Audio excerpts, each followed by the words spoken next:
Assalamualaikum Pak Renan. Sehat ya Pak? Ya, Waalaikumsalam. Sehat, Alhamdulillah. Ya, menarik Pak yang akan kita bahas kali ini Pak. Kaitannya dengan postingan Bapak, saya kaget juga tuh soal catatan insiden kecelakaan kapal Roro Pak, sepanjang 2021 Pak. Sampai Ya, Agustus ini mungkin apa yang ingin disampaikan dari itu Pak? ya, ya. Pertama, kalau yang saya posting kemarin di LinkedIn itu, kebetulan saya hanya menekankan kecelakaan kapal Roro Passenger. Jadi kapal feri yang dia mengangkut kendaraan dan juga penumpang, dan kapal penumpang ini Ropex, Roropex, dan Pex. Nah, kalau 2021 ini belum habis. Kita baru di pertengahan tahun, tapi sudah cukup banyak kecelakaannya. Nah, di situ saya melihat kecelakaan-kecelakaan yang terjadi ini bukan barang baru, gitu. Jadi pengulangan-pengulangan. Kalau boleh saya share screen, Pak? Oh, boleh, boleh. Sebentar saya Ya, aja. ada. Saya mau co-host kali ini. Sebentar.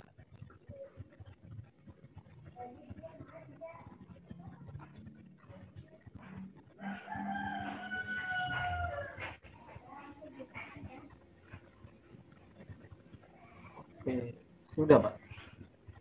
Ya.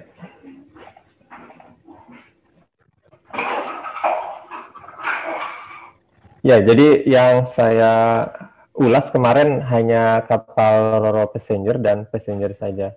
Karena di luar ini, di luar yang dua jenis ini ada seperti kapal muatan umum ya, general cargo, kemudian kapal tanker, macam-macam ya, banyak jenis kapal. Tapi yang dua ini kenapa saya angkat? Karena di dua jenis kapal inilah yang paling banyak mengangkut orang, mengangkut penumpang, ya, muatannya berupa manusia. Nah, kalau kita muatannya manusia, tentunya korbannya nanti lebih parah lagi dibandingkan kapal muatan umum, itu kan hanya barang saja, dan isinya kalaupun manusia, awak kapal mereka memang sudah terlatih. Nah, kecelakaan sepanjang 2021 itu ada yang kami investigasi, ada yang tidak. Dari yang kemarin fotonya saya tampilkan itu, sebagian diinvestigasi, sebagian tidak. Tapi sengaja saya tampilkan semuanya agar publik tahu bahwa kita ada banyak. Nah, yang tidak diinvestigasi itu contohnya kapal yang dia gross tonnya kalau penumpang di bawah 100, kalau kapal barang di bawah 500. Jadi yang kecil-kecil gitulah istilahnya. Tapi kalau yang besar-besar, ya KNKT itu tupoksinya untuk melakukan investigasi. Nah, yang terjadi itu sebenarnya pengulangan saja, Pak Abdul. Ya. Jadi lagi gitu. Jadi kayak apa? Udah kena COVID, kena lagi, gitu ya. Jadi pengulangan saja. Artinya itu rekomendasi yang KNKT keluarkan tidak dilakukan secara semestinya atau malah nggak dilakukan sama sekali. Seperti ada orang COVID, dokternya mungkin sarankan, oh berarti kemarin masih suka hangout tuh sama teman-teman, kongko-kongko, makannya bareng, habis makan juga nggak cepet pakai masker lagi, masih rokokan, ngobrol lama dibuka, dia kena lagi. Nah, rekomendasi KNKT seperti resep dokter juga, ketika tidak dijalankan ya yang terjadi kembali lagi ya, kapal terbakar, manusianya juga ikut meninggal, kapal, kendaraan tercebur dan lain sebagainya. Ini cuaca juga macam-macam. Nah, kalau di COVID itu kita sampai masyarakat mencibir, kemudian ada juga yang sampai melempari tempat tinggalnya orang yang ada positif COVID-nya. Tapi kalau di kecelakaan ini kita itu aman damai, biasa, santai gitu. Ini kan mengerikan. Yang terjadi kita terbiasa dengan ada kecelakaan. Kalau orang Indonesia kan dapat celaka, ya udahlah, nggak apa-apa, yang penting untung kita masih hidup ya. Untung kita nggak, untung celaka ya salah, itu paradigma yang salah. Jadi kita punya pendapat it's okay not to be okay. Padahal ini salah. Celaka itu sesuatu yang salah. Kita masih hidup bukan karena safety-nya, karena beruntung. Pak, maaf saya Nah, potong. kita boleh. Pengulangan yang Pak Renan maksud mungkin bisa didetailkan, Pak. Mungkin sebagian publik belum tahu, Pak. Ya, nah ini kebetulan saya mau ulas satu-satu. Contoh ini kasus Kihan Batak, kendaraan SUV kecemplung ya, tercebur masuk ke dalam air, ke dalam danau. Danau ini cukup dalam ya, di Danau Toba itu sampai ratusan meter. Nah ini kejadiannya ketika cuaca buruk. Padahal dulu kejadian yang heboh sekali seluruh dunia sampai melihat Sinar Bangun 4, KNKT sudah rekomendasikan untuk diadakan alat pemantau cuaca maritim. Jadi tahu Pak, tapi juga di danau kita pantau cuacanya seperti apa. Karena Pulau Samosir di tengahnya itu kan dia jadi seperti donat airnya. Yeah. Jadi yang ada di selatannya Samosir, di sebelah timurnya, di sebelah utara, dan sebelah barat, itu kadang beda-beda. Di sana hujan deras, yang di sini angin kencang, beda-beda. Jadi perlu pemantau cuaca, kemudian infonya itu disebarkan. Tapi di sana tidak berjalan dengan baik. Kapalnya ada yang sudah diberikan radio, ketika mau dipergunakan, awak kapalnya tidak terbiasa dengan radio. Ketika kita minta radio dipergunakan, rupanya operator yang di daratnya tidak siap. Di kantornya nggak ada orangnya gitu.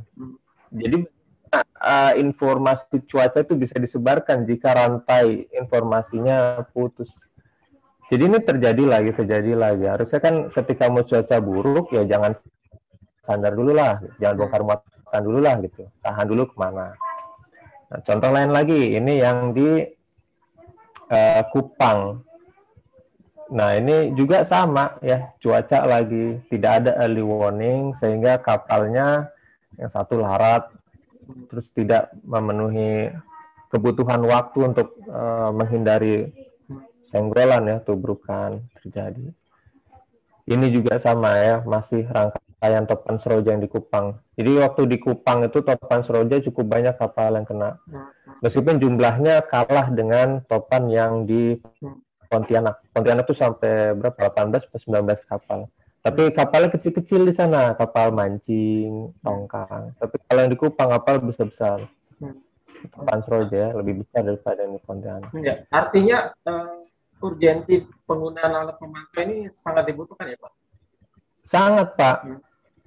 Kalau di darat kita itu kan hanya mobil, motor, truk, bus itu menapak di aspal, tapi di jalan kendaraan yang ada di air mereka tidak menapak, tapi mengapung. Ketika tempat yang ditempelinya itu bergelombang, nah itu menjadi masalah. Kalau di daratan tidak ada aspal bergelombang itu, mau hujannya kayak apa, kecuali banjir. Jadi benar-benar berbeda, tidak bisa kita hanya perhatikan cuaca nanti hujan atau enggak. Hujan deras pun di darat bisa lanjut jalan, tapi kalau di air, mau di sungai, di darat, di sungai, di laut atau di danau, itu sangat-sangat diperlukan. Kita perlu info angin, ketinggian gelombang, kemudian arus, ya. Karena apa yang ada di atas air itu kadang berbeda dengan yang di bawah air. Jadi semua info itu kita perlukan. Nah ini yang banyak masyarakat tidak tahu, gitu. Apa yang membuat tidak tersedia Pak? Penyediaan infrastrukturnya Pak? Alatnya atau SDM yang belum ada ya Pak? Campur-campur Pak, campur. Jadi dari alatnya itu kan cukup mahal alatnya ya. Satu alat seperti ini itu kalau kita beli alat, artinya kita pertama beli alatnya, kemudian kita beli pelatihan training untuk SDM-nya. Entah orang BMKG-nya, entah orang yang diperbantukan, misalkan orang dinas atau orang KSOP, dan kemudian biaya perawatannya. Nah itu semuanya kalau sudah beli, semuanya harus ngalir terus uangnya. Nah kalau pemerintah tidak mengalokasikan dana tertentu untuk alat-alat seperti ini, nanti misalkan beli tapi perawatannya tidak ada, ya nanti dia akan rusak ya. Kayak ada sensor, mungkin dia ada filter yang harus diganti, atau dia korosif ditaruh di air, harus diganti. Ya nanti rusak juga. Ketika sensornya sudah rusak, datanya tidak ada yang ditransmit, nanti si perakirawan wah, kan dia bukan dukun dia harus ada datanya. Tidak bisa dia menginformasikan sesuatu kalau datanya tidak ada. Nah, itu dari sisi BMKG. Nanti BMKG kan tugasnya hanya menyalurkan ke instansi atau unit-unit kerja yang membutuhkan. Kalau di transportasi perairan ya dia ada SOP, dia ada BPTD, dia ada ya orang-orang yang di frontliner itu di lapangan. Nah, mereka lah yang kemudian menyambung rantai informasi itu ke awak kapal. Nah, yang jadi masalah di Indonesia itu kita tidak merancang sistem sedemikian rupa agar unit kerja yang terkait dengan transportasi perairan itu mengerti dengan cuaca. Jadi informasi yang diberikan oleh BMKG itu bisa jadi tidak termanfaatkan dengan baik karena misalnya saya orang pelabuhan, saya ngeliat gambarnya wah oke ini colorful gitu, tapi saya nggak ngerti artinya ini warna merah, kuning, hijau itu apa artinya. Ya udah saya taruh saja di meja, tidak saya sebarluaskan. Oke, katakanlah orang instansi pemerintah regulator yang di pelabuhannya mengerti, disampaikan. Nah, kembali lagi di awak kapal itu mereka ngerti atau tidak gitu. Atau jangan-jangan kapalnya tidak memiliki alat komunikasi supaya pesan itu bisa sampai. Alat ini beragam, Pak. Ada yang paling sederhana ya radio lah ya. Tapi radio ini biasanya di kapal besar. Kalau kapal perahu-perahu, mereka hanya mengandalkan handphone. Karena lebih mahal. Nah, sebenarnya itu nggak ada masalah. Mau pakai handphone, kayak mau pakai radio HF, VHF, atau radio apa, handy-talkie, itu harus semuanya dipergunakan. Yang penting masyarakat tidak terbebani. Saya harus beli alat ini, gitu ya. Padahal kalau melaut saja nyari ikan dia harus ngutang, kadang beli solar gitu. Harusnya semua dimanfaatkan, semua jalur. Mau pakai WhatsApp kayak semua, yang penting masyarakat dapat info cuacanya. Gitu. Jadi rantainya panjang, Pak. Kalau ada putus di tengah saja, info cuacanya tidak akan sampai. Gitu. Ya ini pentingnya early warning ketika kasus-kasus seperti topan seroja. Dan kedepannya kita akan mengalami keadaan-keadaan yang extreme weather seperti ini lebih sering lagi, seiring dengan peningkatan global warming. Jadi di masa depan nanti kita itu perang pangan ya, food war itu akan mendominasi kehidupan kita. Di samping kalau kemarin dan masih kita rasakan ya perang biologi ini. Dampaknya memang ke depan ketidakpastian cuacanya akan lebih sering gitu Pak ya, tanpa nantinya ada. Ya, tapi tidak ada masalah sebenarnya Pak, seandainya kita bisa menyiapkan diri kita, karena cuaca itu tidak seperti ujuk-ujuk tahu-tahu dalam 1 jam terus langsung berubah seperti di film-film gitu. Tidak secepat itu. Dia katakanlah dalam beberapa jam. Nah, itu sebenarnya waktu yang cukup dari sensor ngumpulin data, kemudian masuk ke data server, nanti perakirawan, terus nanti langsung dia broadcast, misalkan early warning ke pemangku kepentingan yang terkait, nanti langsung sampai ke end usernya, yaitu awak kapal. Begitu awak kapal tahu, wah ada topan nih, dia mata anginnya sedang bergerak ke arah kita. Nanti petugas pelabuhan mengarahkan, oke, sana berlindung ke pulau yang lebih utara misalnya. Ya mereka segera meninggalkan pelabuhan itu. Karena kapal itu kalau kena topan, dia dekat pelabuhan, dia bisa kandas, akhirnya miring seperti Jatra 1 ini. Atau ketika dia sandar, dia bisa hantam itu bouldernya segala macam, rusak. Kalau pelabuhan sudah rusak itu susah ya. Kalau kapal rusak sendiri ya, dia sendiri yang rusak. Tapi kalau pelabuhan rusak, kapal-kapal lain tidak bisa pakai. Jadi kerusakan infrastrukturnya bisa masif, besar sekali. Gitu. Itu cuaca, baru 1 ya. Ini banyak sebenarnya. Kayak ini Gunsal kan. Gunsalapan dia kebakaran. Kalau info dari media, dia awalnya dari kapalnya sendiri. Biasanya kalau di kapal sumbernya dari mana ada 2 macam sih. kalau nggak dari kamar mesin, dia dari kendaraan yang ada di car deck. Ini saya kurang tahu Gun Salapan ini dari mana.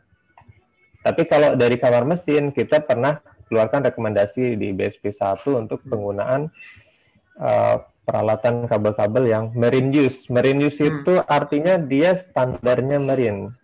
Kalau kabel biasa di darat, nih saya contoh kabel, ya cuma dilapisi karet ya, atau PVC yang dia ya standar saja. Tapi kalau dibawa ke kondisi air laut, ini bisa kena ketempelan garam, dia ngelotok lebih cepat, usianya lebih pendek.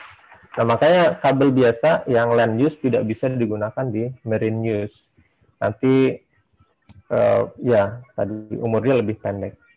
Dan kalau kebakaran yang berasal dari geladak kendaraan itu lebih banyak lagi yang kami investigasi. Mayoritas kapal ro-ro yang kami investigasi itu justru dari kebakaran di car deck. Salah satu contohnya yang belum lama kami selesaikan tuh Santika Nusantara itu, Tanus di Masalembo. Jadi masih banyak yang belum menjalankan rekomendasi terkait kamar mesin maupun di geladak kendaraan. Kemudian ada lagi ini Yunis yang cukup hot juga, Yunis. Bagaimana kapal ro-ro itu kok bisa ada yang meninggal gitu. Padahal kan kita pikir life jacketnya ada gitu ya. Terus inflatable life raft-nya ada. ILR inflatable life raft itu yang seperti kapsul putih-putih gitu. Dia kalau tenggelam lebih dari 4 meter dia akan pecah lalu menggembung, keluarlah jadi rakit yang bisa dinaiki orang. Tapi di Yunis ini yang menarik dia nggak pada keluar gitu life raft. Jadi kan ada sesuatu. Nah, ini pernah kami rekomendasikan di Lestari Maju. Nah, Lestari Maju ini terjadi tidak lama setelah Sinar Bangun. Jadi 2018 itu tahun kelam bagi kita ya. Ada Sinar Bangun, Lestari Maju, terus ada juga beberapa kasus lainnya. Kalau dikumpulkan jumlahnya cukup banyak yang meninggal. Ini crowd management, itu manajemen massa itu penting. Contoh misal kapal sudah akan miring.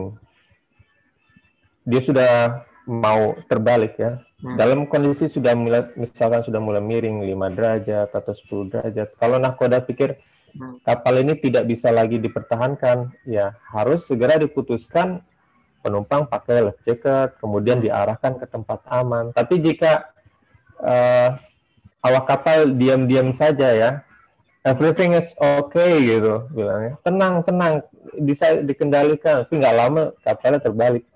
Nah, maka penumpang juga tidak siap. Life jacketnya kan perlu waktu, ngambilnya di lemari, terus pakai. Kalau orang biasa, orang awam pakai life jacket, itu jangan-jangan bukan di tangan ya masuknya, di kaki gitu. Nanti yang ngapung jadi kebalik, kepalanya di bawah gitu.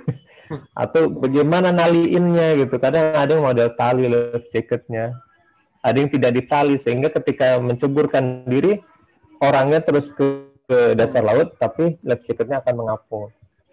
Crowd management ini sangat-sangat krusial. Kalau kita tidak kendalikan massa, terutama penumpang, dalam waktu yang cukup, mereka akan panik.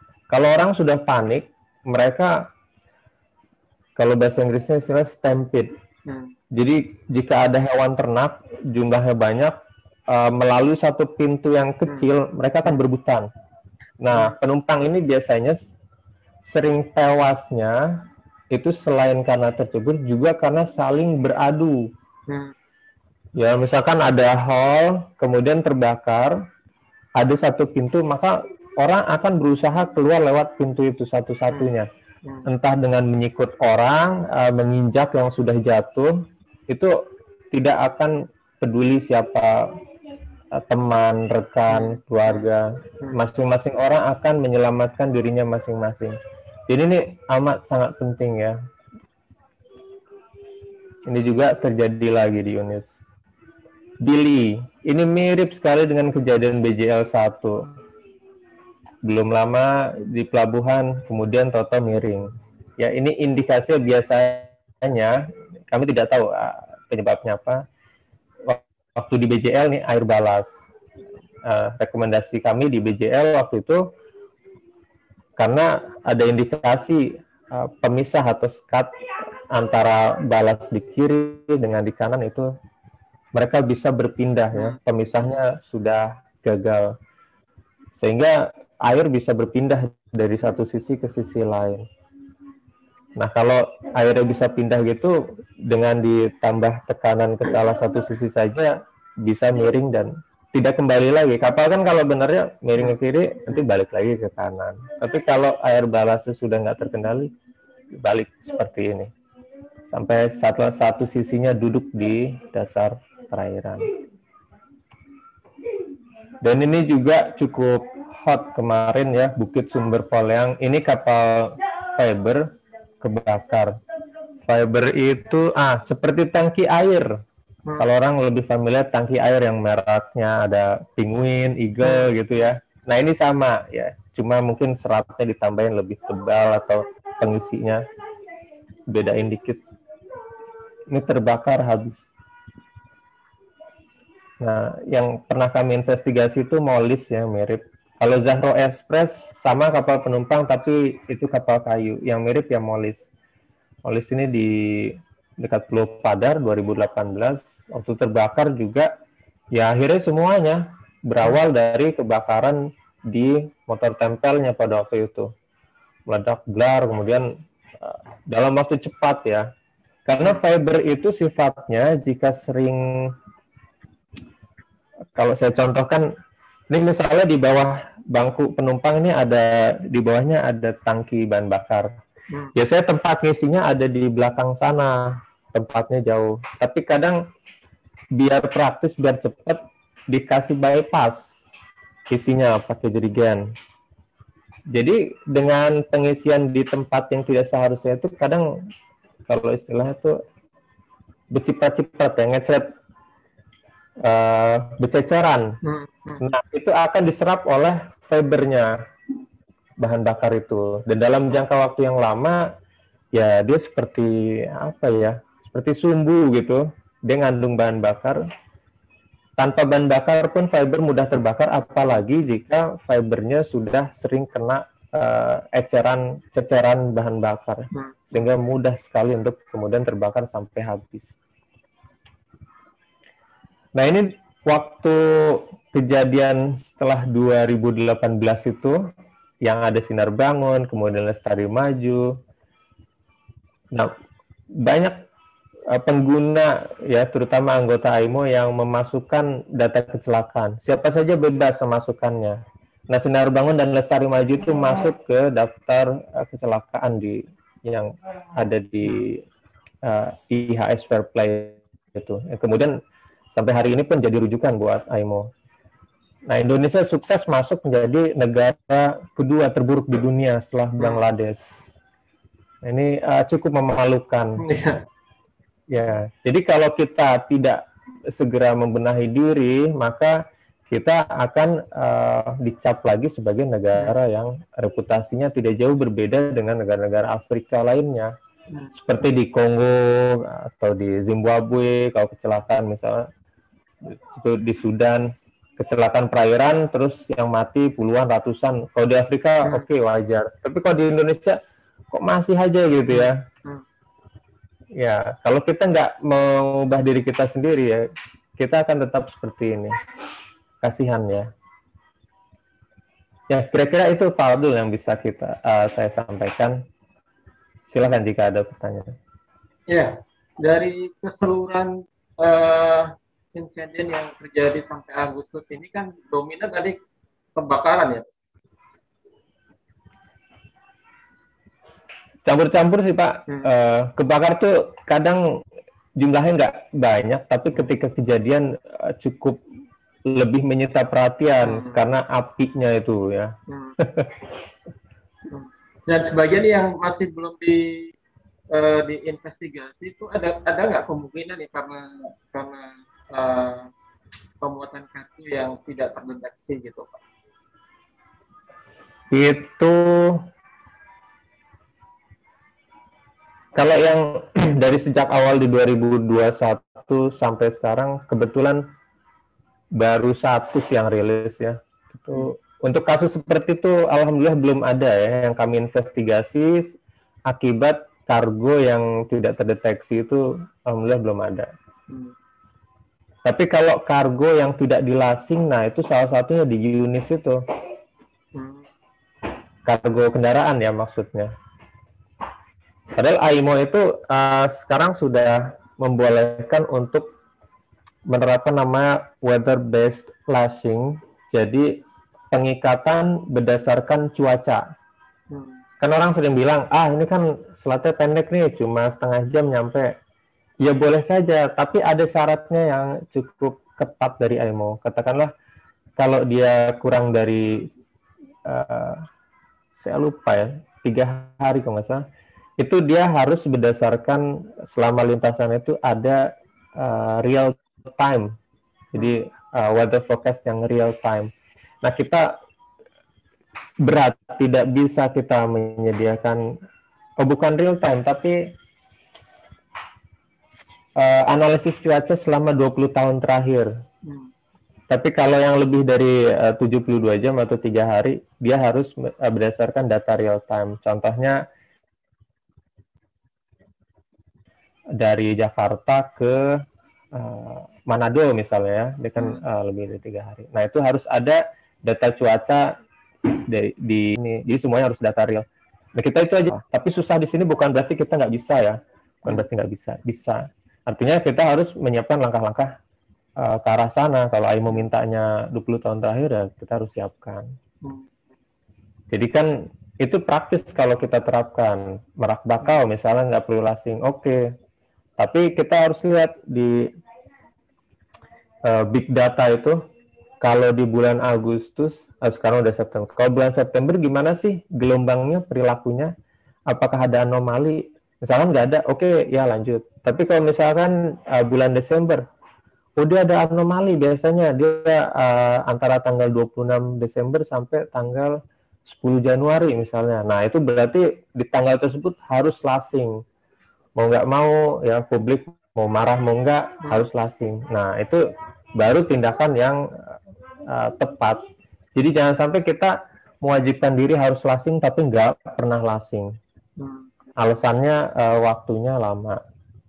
Jadi bikin aturan sendiri, dilanggar sendiri. Terus nggak ada mitigasinya sendiri. Kayak gitu. Ya. Jadi Pak, dari rekomendasi yang tidak dilaksanakan yang tadi Bapak sampaikan soal manajemen massa itu, artinya soal manifest penumpang sama barang itu masih belum baik ya Pak? Ya, memang itu kendala. Kalau mau kita lihat dulu contoh yang selalu jadi barometer tuh selalu lintasan Merak Bakauheni ya. Merak Bakauheni itu untuk yang penumpang pejalan kaki, artinya mereka nggak naik motor, nggak naik mobil, bus atau truk, mereka terdata namanya karena beli di minimarket atau beli online kan ada namanya. Tapi tercatat ini dia cuma tercatat dia beli tiket ya. Tapi tercatat dia masuk kapal mana itu masih kacau. Ya, di sana kan dermaganya ada 7. Misalnya saya beli tiket nih. Saya beli tiket, saya bawa tiketnya, nanti kan diberikan ke petugas di pelabuhan. Nah, saya nggak bisa pilih saya mau naik kapal apa. Ya, penumpang pejalan kaki, saya serahkan tiket itu ke petugas pelabuhan yang sebelumnya saya beli online. Tapi kalau saya kebetulan datang jam segini, kapal adanya di dermaga 2, saya akan diarahkan ke dermaga 2 gitu. Tapi sebenarnya juga prakteknya sebenarnya itu ada dispenser kan di yang untuk memasukkan tiket. Itu juga harusnya bisa bekerja. Nah, terakhir saya ke sana itu waktu itu rusak. Jadi pakai orang lagi. Nah, ini yang jadi masalah karena dikumpulinnya ke orang, itu tidak dicatat oleh sistem. Jadi ketika ada kejadian, ya memang tahu Pak Renan dia beli tiket. Tapi apakah Pak Renan berada di kapal yang mengalami celaka atau tidak, itu tidak ada yang tahu. Itu baru pejalan kaki. Nah, kalau yang di kendaraan itu lebih kacau lagi. Itu baru di Merak Bakauheni. Artinya kalau yang di Merak Bakau aja seperti itu, di tempat lainnya biasanya lebih kurang lagi kualitas pencatatan manifestnya. Makanya sering ada namanya tidak ada atau jumlahnya nggak klop ya seperti itu. Sebenarnya itu bukan hal yang sulit ya Pak ya, karena Indonesia sudah bisa bikin pesawat, sudah bisa bikin roket. Masa nyatet orang aja nggak bisa itu. Nah, itu kesulitan ketika manifest tidak tercatat, itu pasti ketika ada kecelakaan, apa aja kesulitannya ketika diinvestigasi? Ya susah, seperti biasa kalau kecelakaan terjadi kan yang masuk duluan rekan dari Basarnas ya. Mereka tuh mau masuk ke dalam, mau cari orang, bingung. Ini sebenarnya di dalam masih ada sisa orangnya apa enggak sih gitu ya. Enggak ada yang ngapain buang-buang tenaga waktu gitu. Karena pas dicari misalkan ternyata emang nggak ada orangnya. Atau sebaliknya. Karena nggak pegang data gitu ya, Pak? Iya. Jadi antara data yang dipegang orang kapal, orang pelabuhan, itu suka beda. Bagian tiketing nanti beda lagi. Nah, yang saya lihat sekarang itu seperti pembelian tiket elektronik itu kan manfaatnya dua ya. Pertama untuk pencatatan transaksi. Jadi kalau maaf kalau kayak dulu istilah ngentit atau nilep gitu bagian tiketing. Orang yang lewat 100 orang, tapi yang dikasihkan ke perusahaan 50 gitu. Nah, kalau pembelian tiket secara elektronik nggak ada lagi praktik seperti itu. Beli ke mesin akan laporkan ke perusahaan beli 100 ya 100 gitu. Nggak ada lagi yang melakukan praktik seperti itu. Nah, tapi manfaat keduanya ini yang belum kita jalankan dengan konsisten, yaitu pencatatan data orang ini dia masuk ke kapal mana itu yang masih belum. Ini yang perlu mendapatkan perhatian lebih banyak dari pemerintah untuk memudahkan. Nah, kayak perusahaan-perusahaan yang kecil yang kapalnya cuma 1 atau 2, itu kalau disuruh bikin sistem cloud system, mereka bikin ticketing online kesulitan. Jadi seharusnya dipermudah supaya mereka bisa join yang tidak punya sistem seperti itu, agar semuanya juga bisa ikut terdata.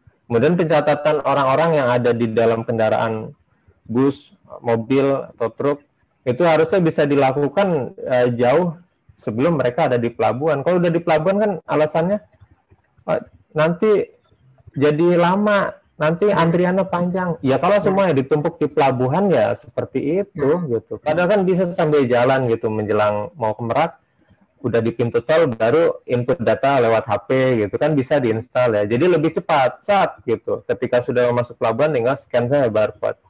Ya, teknologi barcode, QR code yang scan-scan itu bukan barang baru ya, udah scannernya di mana-mana. Tukang paket aja pakai itu kok. Gitu. Sudah nah, itu soal manifest penumpang barang, Pak. Oh, barang lebih kacau lagi, Pak Abdul. Ya, sampai sekarang istilahnya regulated agent untuk barang yang diangkut menggunakan kendaraan darat plus perairan itu masih kacau. Misalnya saya mau pindahan rumah ya, saya mau kirim ada kasur, ada meja belajar, ada komputer, kompor gas, sepeda motor. Itu nanti saya kirim, bisa saja saya tulis paketnya adalah kelontong gitu saja. Padahal di dalamnya itu kan macam-macam, seharusnya bisa dirinci. Sama seperti kita ngirim paket, kita beli di toko online ya, kan itu rinci sekali. Peniti 5 pieces, pensil 3 biji gitu ya, baju 4 potong, harusnya sedetail itu. Sehingga nanti barangnya bisa dipisahkan di pelabuhan. Kalau di penerbangan kan begitu, bisa. Kalau di penerbangan bisa, kenapa kita tidak bisa? Ya, kadang mentalitas kita juga aneh juga sih. Ketika kita bisa mengakali aturan, bangga banget gitu ya. Hah, lu nggak bisa ya? Kemarin bisa lewatnya. Bangga ya. Ini kan salah juga. Terutama untuk menguatkan kargo yang tidak terdeteksi di dalam truk itu ya Pak, yang agak susah.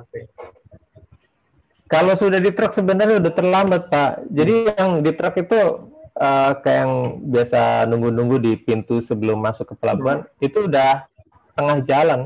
Jadi kalau yang awal itu ya yang pertama sebelum di packing, kan bentuknya kayak bal-balan biasanya ya. Ya itu, jadi sebelum jadi bal, itu yang harus dicatat dengan baik.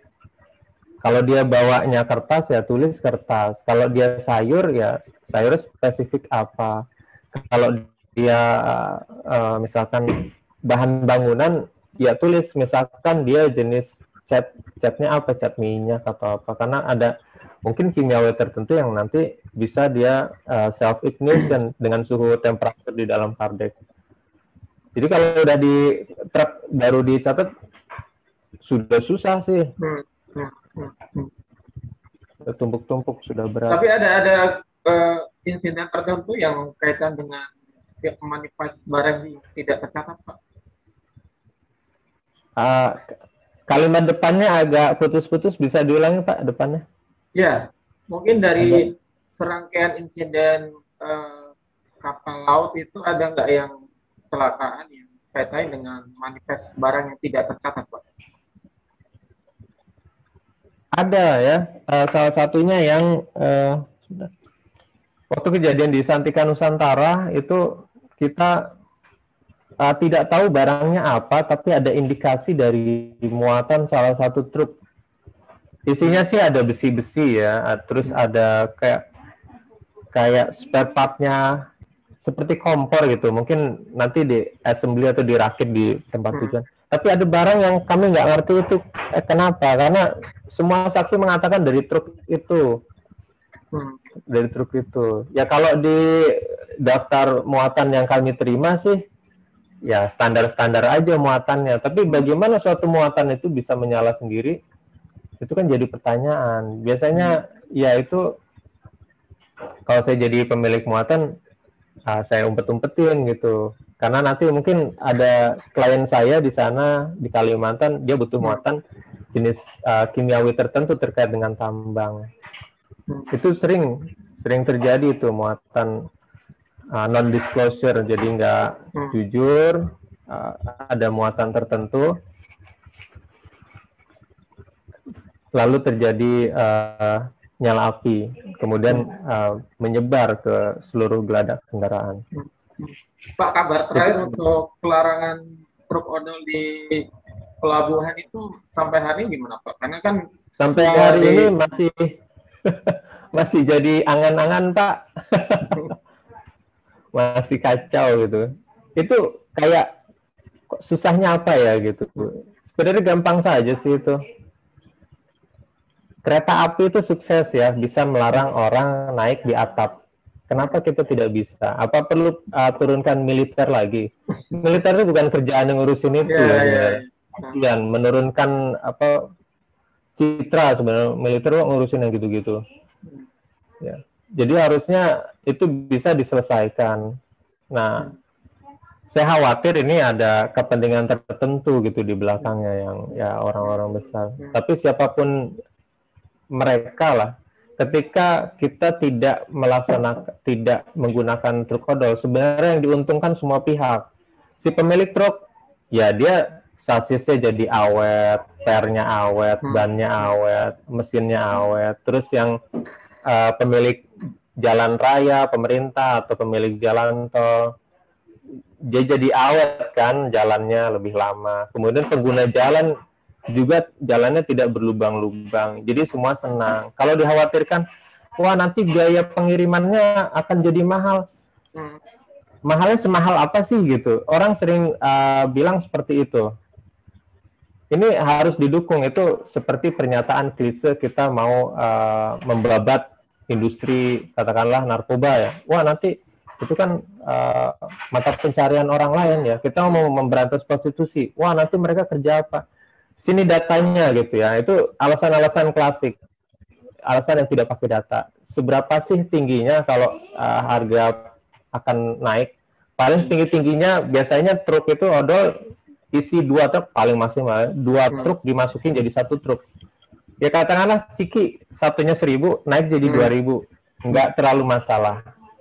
Beras dari nanti kan ada equilibrium ya, titik keseimbangan yang si distributor atau agen naikin ke 2 kali, nanti si market akan menurunkan permintaan, nanti akan turun juga dia, mungkin katakanlah di 1,5. itu sudah alamiah. Itu cuma akal-akalan saja bilangnya, wah nanti sudah terkait sama lain, kita nggak bisa ini. Nggak ada itu sebenarnya. Pak, mungkin bisa diulang lagi, Pak, efek berantai dari truk odol ketika sudah di atas kapal ruang. Itu banyak. Pertama mulai dari kerusakan di lantai plat geladak kendaraan, dia jadi deformasi. Kemudian juga itu dari beban ya. Kemudian dari jarak antar kendaraannya jadi sempit, orang susah lewat, seperti kasus-kasus kebakaran. Awak kapal nggak bisa lewat untuk melakukan pemadaman, kan di depan sana ada yang terbakar, saya mau lewat sini, sila kendaraan sini nggak bisa lewat. Kemudian kalau dia semakin tinggi, dia kadang sprinkler itu yang kayak jari-jari yang memancarkan air. Itu kalau terlalu tinggi, muatannya dia bisa menyangkut ke sprinklernya bisa patah, sehingga nggak menyebar nanti. Harusnya kan nyebar, dia cuma mancur ke satu arah. Atau kalau dia nggak nyangkut, dia terlalu rendah, katakanlah jaraknya cuma sejengkal, yang harusnya dipancarkan jaraknya itu 2 meter, jadi bisa menyebar, bisa 5 meter di bawahnya, tapi karena jaraknya cuma sejengkal, dia cuma nyebar ya paling 30-50 cm gitu. Jadinya apinya nggak kena sama sprinklernya. Ya itu nanti penggunaan jembatan timbang itu belum efektif ya Pak di pelabuhan. Iya, tidak efektif Pak, banyak faktornya. Ya di samping ada orang-orang yang senang dengan tidak berfungsinya jembatan timbang, sisi lain juga jembatan timbang itu harusnya jangan ditaruh di pelabuhan. Selama ini kita mendesain jembatan timbang di pelabuhan. Telat ya Pak? Iya. Orang sering bilang, nanti terjadi antrian. Ya iyalah, naruh jembatan timbang di situ.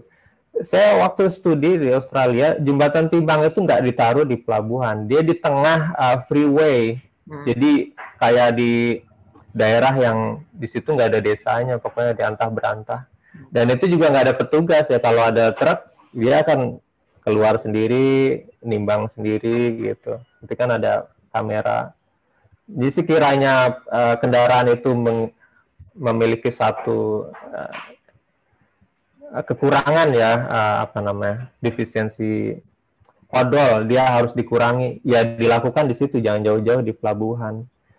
Ini karena semuanya dilakukan di pelabuhan ya tidak mungkin.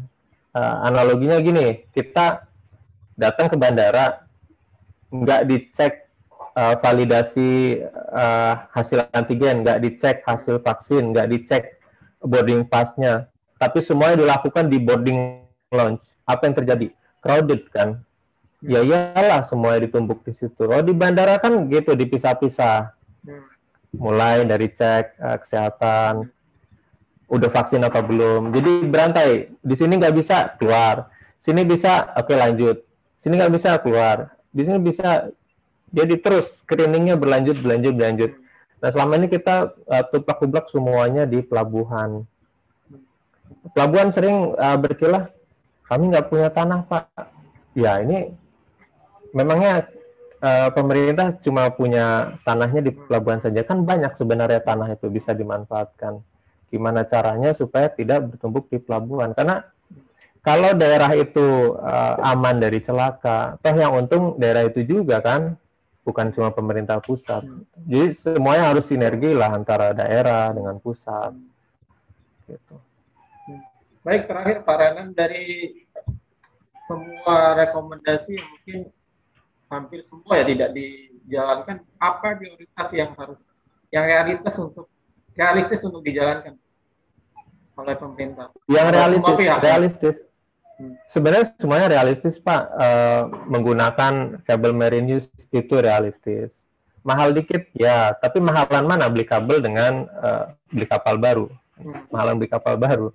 Terus menjalankan regulated agent itu realistis. Malah nanti akan membuka usaha baru ya. Ada agen-agen yang dia melayani jasa pencatatan gitu. Lebih mahal dong nanti ininya. lebih mahal belum tentu, tapi yang pasti muatannya nanti akan terpisahkan. Ngirim gas LPG dicampur sama muatan lainnya, taruh geledak kendaraan. Wah, itu kan tidak benar gitu. Terus kayak jembatan timbang, realistis banget gitu. Ditaruh di luar pelabuhan, realistis juga. Jadi sebenarnya semua yang kami keluarkan rekomendasinya itu kami sudah kaji apakah bisa diterapkan atau tidak. Dan kami selalu memberikan kesempatan kepada pihak terkait, katakanlah operator, fasilitator pelabuhan, ekspedisi atau regulator. Kalau ada keberatan dari rekomendasi kami, silakan disampaikan. Ayo kita duduk bersama, gimana nih? Karena kami juga tidak memberikan rekomendasi yang detail sekali. Misalkan rekomendasi harus pakai jembatan timbang. Jembatan timbangnya harus pabrikan buatan dari PT X gitu, dari negara ini. Enggak, itu namanya kami jualan. Atau kami merekomendasikan kabel marine use merek apa, tidak juga. Terserah, karena untuk detail dan teknis itu adalah keinginan mereka itulah yang pelaksana yang paling tahu apa yang paling praktis untuk mereka lakukan. Prinsipnya tinggal kemauan aja gitu. Kemauan, Mbak. Kalau kemauan ada, kemampuan ngikutin. padahal sebenarnya mampu untuk melakukan itu. Iya. Baik, terima kasih Pak Renan sudah menyempatkan waktu buat pagi ini, Pak. Ya, sama-sama Pak Abdul.